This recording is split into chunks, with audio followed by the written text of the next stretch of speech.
नमस्कार मंडळी, मी तुमचा लाडका मित्र वरद विजय चव्हाण आणि मी तुम्हा सर्वांचं माझ्या YouTube चॅनलमध्ये स्वागत करत आहे। म्हणजे काल दोन मराठी सिनेमे रिलीज झाले होते, एक म्हणजे पंचक आणि दुसरा म्हणजे सत्यशोधक। पंचकचा रिव्ह्यू आपण केलेला आहे, तो जर व्हिडिओ तुम्ही बघितला नसेल तर त्याची लिंक मी तुम्हाला खाली डिस्क्रिप्शन बॉक्समध्ये देतो। आणि त्याचबरोबर सत्यशोधकचा सुद्धा रिव्ह्यू आपण केलेला आहे, त्याची सुद्धा लिंक जी आहे ती तुम्हाला खाली डिस्क्रिप्शन बॉक्समध्ये देण्यात आलेली आहे। आता बघूया या दोनही सिनेमांचं बॉक्स ऑफिस कलेक्शन पहिल्या दिवसाचं काय होतं ते। मंडळी, बॉक्स ऑफिस कलेक्शन सांगण्याआधी तुम्हाला एक गोष्ट सांगू इच्छितो आणि ती गोष्ट म्हणजे हे आकडे जसे तसे असतील याची काहीही गॅरंटी नाहीये, कारण मराठी सिनेमांना प्रॉपर ट्रेड अनालिसिस नसतो। विविध साइट्सवर जी काही माहिती उपलब्ध झालेली आहे त्याच्यावरनं अंदाजे मी तुम्हाला एक आकडा सांगतोय। आता तसं प्रॅक्टिकली बघायला गेलं तर काल शुक्रवारी या दोनही सिनेमांना हवा तसा प्रतिसाद मिळालेला नाहीये। थोड्याफार प्रमाणात लोक गेली आहेत थिएटरला, बट आज देखील तुम्ही बघू शकता एखाद दुसरा शो तुम्हाला फास्ट फिलिंग मध्ये दिसेल। आत्ता तरी सकाळचे आत्ता वाजले आहेत, जेव्हा मी हा व्हिडिओ रेकॉर्ड करते तेव्हा सकाळचे वाजले 11:15। आत्ता तरी हाऊसफुल असा एकही शो दिसत नाहीये। सो विविध सोर्सेसनुसार पंचक या सिनेमाने काल कमवलेले होते जवळपास 25 लाख रुपये।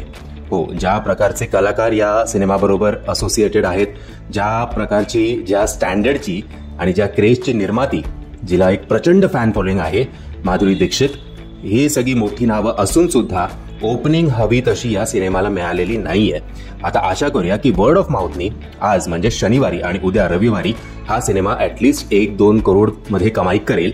बट कालचे जे काही आकडे समोर आले ते आलेत 25 ते 30 लाख रुपये एवढंच। आता बघूया सत्यशोधक या सिनेमाने काल किती कमवले ते। मंडळी, विविध सोर्सेसनुसार, विविध साइट्सनुसार सत्यशोधकनी काल ऍटलिस्ट या रेसमध्ये तरी बाजी मारलेली आहे।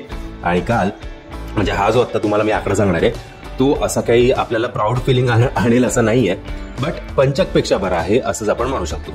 सत्यशोधक या सिनेमाने काल जवळपास कमवलेले आहेत 50 लाख रुपये।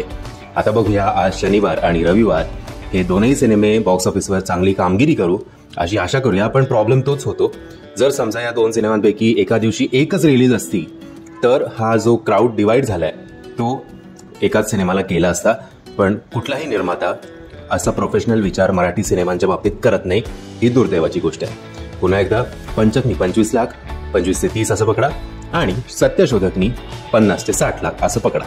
म्हणजे तुम्ही हा सिनेमा बघितला आहे की नाही कमेंटच्या माध्यमातून कळवा।